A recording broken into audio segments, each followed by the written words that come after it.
अस्सलाम वालेकुम। नमस्ते, सत श्री अकाल। उम्मीद करता हूँ फिट होंगे, बेहतरीन होंगे, अपनी लाइफ अच्छे से एंजॉय करोगे। हम तीनों की तरह देवों के देव महादेव एपिसोड है जी 328 और थर्ड पार्ट है। लाइक शेयर सब्सक्राइब कर दें। स्ट्रेट चलते हैं वीडियो की तरफ। इनका नाम Rana Mohammad Ali, Mohammad Samir Khokhar, Malik Saxena Iqbal. So guys let's start.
चलो चलकर देखते हैं अनुज।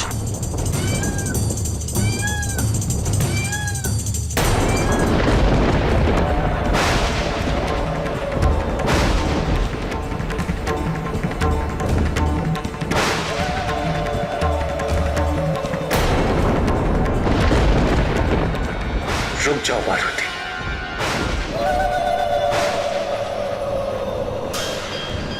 माता,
ठहरो,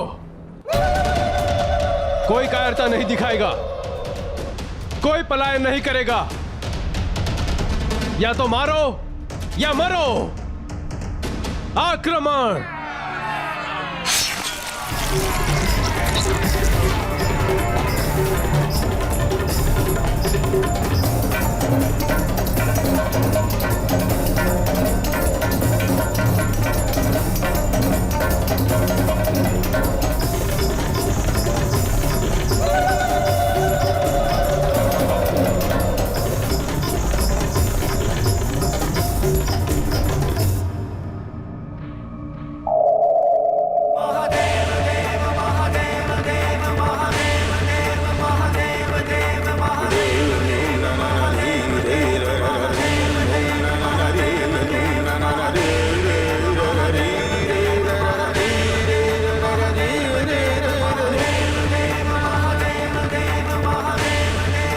शांत हो जाओ पार्वती, शांत हो जाओ।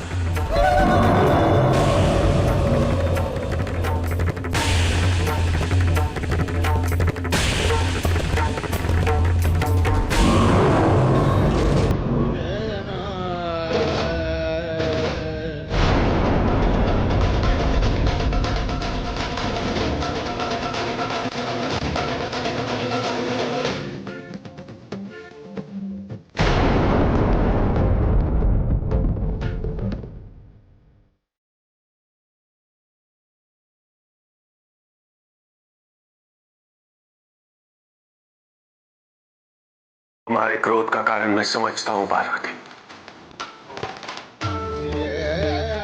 धैर्य रखो, उंड को उसके दुष्कृत्य का दंड अवश्य मिलेगा। देखो पार्वती, तुम्हारी पुत्री सुरक्षित है, किंतु राक्षसों के आक्रमण के कारण वो अत्यंत भयभीत है। इस समय उसे अपनी मां की आवश्यकता।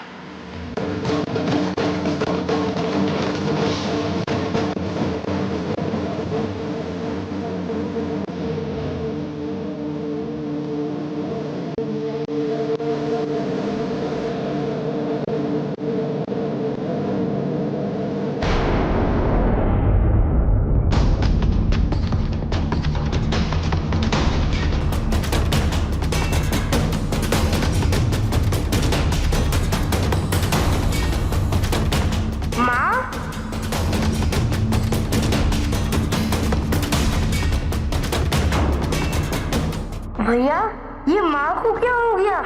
वो ऐसे रूप में क्यों है?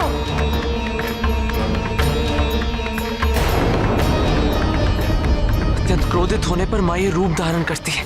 किंतु ऐसा क्या हो गया? हुंड ने अन्य राक्षसों के साथ मिलकर अशोक सुंदरी व नहुष की हत्या करने का प्रयास किया। इसीलिए माता ने एक काली रूप धारण किया है। महादेव उन्हें रोकने का प्रयत्न कर रहे हैं,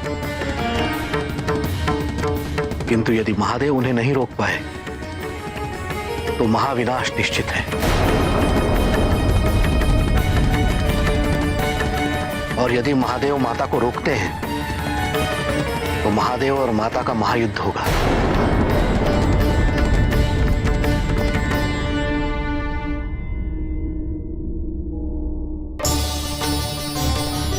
दोनों ही स्थितियों में परिणाम प्रलयकारी ही होगा।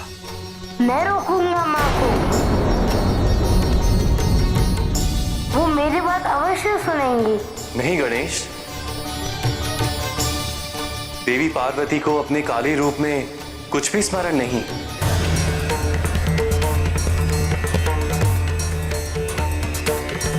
वो तो महादेव को भी नहीं पहचान पा रहे हैं।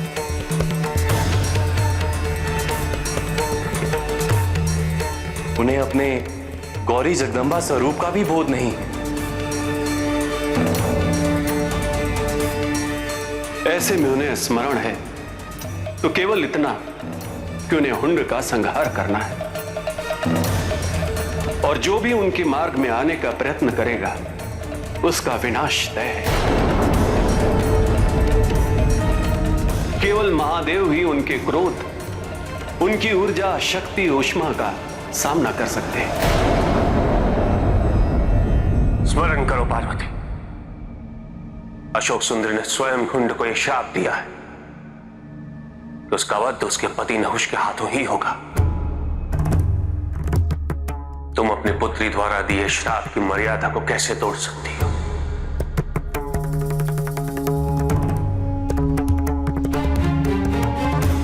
पार्वती, तुम जगत जननी हो।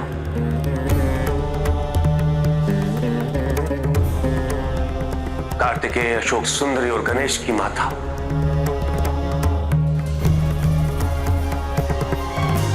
तुम्हारा ये क्रोध और ये प्रचंड रूप देखना उनके लिए कितना कष्टदायी है। जिस मां को उन्होंने सदैव वात्सल्य व करुणा से परिपूर्ण देखा, उन्हें ऐसे उग्र रूप में वो कैसे स्वीकार करेंगे?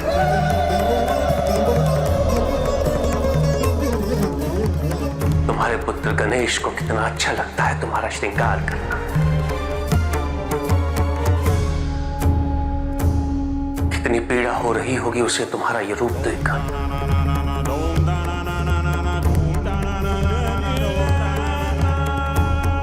तुम्हें अपने पुत्र के हित के लिए शांत होना होगा। समस्त संसार के हित के लिए तुम्हें शांत होना ही होगा। संसार का हित, संसार का हित, संसार का हित। संसार के हित के लिए बारंबार उसी की ममता बलि चढ़ती आई है। वो संसार का हित ही तो था, कामदेव का आना। महादेव की समाधि भंग करना।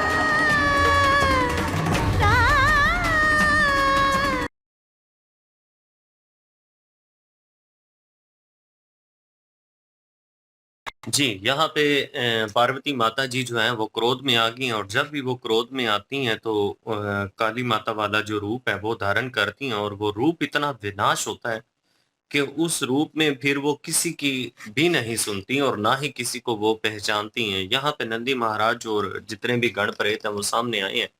उन्होंने जब काली माता जी का वो रूप देखा क्रोध वाला, तो उनको रोकने का प्रयत्न करने लगे थे, लेकिन नहीं रोक पाए। और जितना भी एक सृष्टि है उसका संतुलन जो है वो इस तरह से हो चुका था कि डामाडोल हो गया था, और हर तरफ जो है विनाश ही विनाश हो रहा था, क्योंकि काली माता जो है वो क्रोध में आ गई थी, और वो धरती जो है वो भी कांप रही थी, और पानी जो है वो भी ऐसे, जो समंदर का पानी जो है वो भी पूरी तरह से हलचल में आ गया था, और शांति नहीं थी, पूरी सृष्टि के ऊपर शांति नहीं थी। यहाँ पे असुर जो हैं उनका तो बहुत सारे असुरों का उन्होंने वध किया है, और अशोक सुंदरी अपनी पुत्री जो है उनको बचा लिया है। लेकिन यहाँ पे जो असुर कुंड है ना, उसका विनाश वो करना चाहती थी, क्योंकि उसी की वजह से ये सारी स्थिति बनी है, और वो बिल्कुल भी शांत नहीं हो रही थी। और सब जो देवता हैं वहां पे पहुंचे हुए हैं, और सब भयभीत हैं इस चीज को लेकर, क्योंकि वो जानते हैं कि काली माता जो है उनको कोई भी नहीं रोक सकता विनाश करने से। अगर कोई रोक सकता है तो सिर्फ और सिर्फ महादेव है, और वो वहां पे पहुंचे हुए हैं और रोकने का प्रयास कर रहे हैं। और रोक वो इस तरह से रही है कि उनकी संतान जो है उसका जितनी भी बातें हैं वो उनको याद करवा रहे हैं कि आप अपनी संतान के बारे में सोचिए, आप अपनी पुत्री के बारे में सोचिए। उनका ये वचन जो है, जो उन्होंने श्राप दिया हुआ है उस असुर को, वो झूठा कैसे साबित हो सकता है? तो आप थोड़ा सा धैर्य रखें, थोड़ा सब्र करें। और फिर गणेश जी, कार्तिकेय जी आपको इस रूप में देखकर डरे हुए हैं, तो आप अपना जो जननी माता वाला रूप है, जो पार्वती वाला रूप है, उसमें आ जाए। लेकिन पार्वती माता जी जो हैं भाई, अभी तो उनकी बात उन्होंने नहीं सुनी। अभी तो वो काफी गुस्से में है। वो कह रही हैं कि जननी माता हूँ, संसार के कल्याण के लिए हमेशा से बलिदान जो है वो एक माता देती आई है। मतलब कि एक माँ के रूप में अगर उनको देखा जाए तो सही बात है उनकी, कि संसार की खातिर अपनी माता की एक ममता जो होती है उसका कई दफा वो बलिदान पहले भी दे चुकी हैं। बिल्कुल जी। और वो आ चुकी थी उस रूप में, और काली माता के रूप में।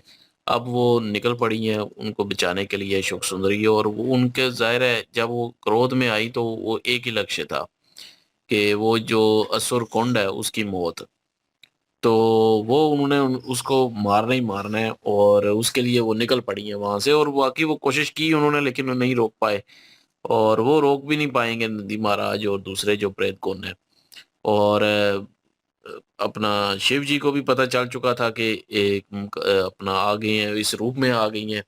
और वो भी उनको रोक रहे थे, आवाज दे रहे थे कि ना जाओ, लेकिन वो उस वक़्त किसी की भी जो है वो नहीं सुनने वाली थी, क्योंकि उन्होंने अपनी पुत्री को बचाना था, अपनी औलाद को बचाना था और उनके बस यही था कि उस असुर कुंड को जो है वो मृत्यु दंड देना है।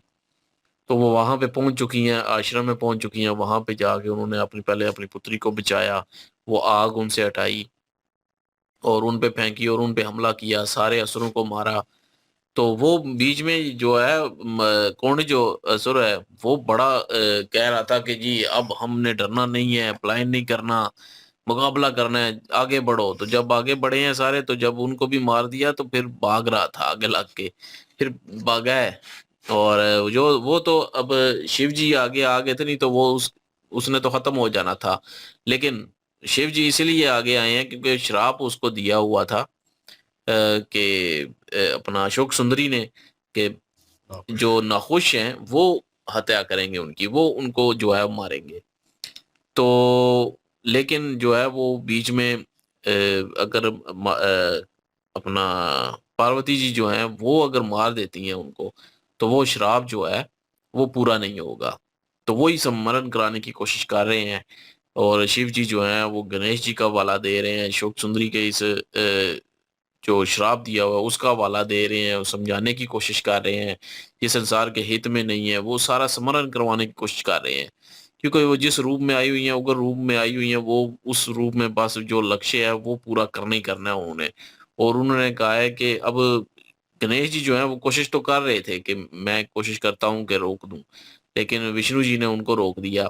विष्णु जी ने कहा अब तो जाहिर है दो ही रास्ते हैं, या तो जो कुंड है उसकी मृत्यु होगी और या संसार के लिए बहुत बुरा होने वाला है। और क्योंकि विनाशकारी ये रूप है इनका। और लेकिन अगर शिव जी रोकते हैं तो शिव जी से महायुद्ध होगा फिर। लेकिन मेरे ख्याल में महायुद्ध होने से पहले शायद हो सकता है समझ जाए और ये सारा कुछ जो है वो खत्म हो जाए। लेकिन अभी जो है वो वार्तालाप चल रही है, अभी जो है गुस्सा निकाल रही है माता पार्वती। बिल्कुल, ये और सिचुएशन जो है यहाँ पे बहुत ख़राब हो चुकी है, क्योंकि शिव जी, मुझे लगा था कि शिव जी आएँगे तो वो ऑलमोस्ट जो है वो अपने उस चीज़ के ऊपर कंट्रोल कर लेंगी। और सृष्टि का जो नुकसान हो रहा है सब देख रहे थे, यहाँ पे सब मौजूद थे और वो रोक नहीं सकते थे, उन्हें पता था शिव जी जो हैं। और जब कार्तिकेय और गणेश आए हैं तो लगा कि गणेश जो हैं उनको आवाज़ देंगी और जैसे ही उनकी मधुर आवाज़ उनके कानों में पड़ेगी तो वो थोड़ा शांत होंगी। लेकिन अशोक सुंदरी जो है वो भी घबराई हुई थी उनका वो रूप देखकर, और वैसे भी वो बेभीत हैं, जो सिचुएशन हुई है पीछे उनके साथ, तो वो भी उनको आवाज़ नहीं दे रही, वो भी उनको रोक नहीं रही। और शिव जी जो हैं वो खुद रोक रहे हैं, उनको स्मरण करवा रहे हैं हर एक चीज़ का कि तुमने जो कुछ किया है इस सृष्टि के लिए, जो तुम्हें करना है और तुम्हारा कर्तव्य क्या है। क्योंकि जिस रूप में हैं काली माता जो है उनके रूप में, तो वो काफ़ी गुस्से में है और क्रोधित में है। और उस क्रोध में वो अपना जो है कह लें कि उनकी समझ-बूझ जो है वो बहुत कम है इन चीज़ों को समझने के लिए। शिव जी बहरहाल कर रहे हैं वो जो है देव ऋषि जो है उनकी जो उन्होंने बात की है वो सच ना हो जाए। फिर देखना पड़ेगा, नेक्स्ट पार्ट में पता चलेगा क्या सिचुएशन होती है, कैसे वो शांत होती हैं, ये सिचुएशन आगे बढ़ती है। लाइक, शेयर, सब्सक्राइब कर दीजिएगा। इंशाल्लाह मिलते हैं नेक्स्ट वीडियो में। अपना ख्याल रखिएगा, दुआ में याद रखिएगा। तब तक के लिए अल्लाह हाफिज, पीस।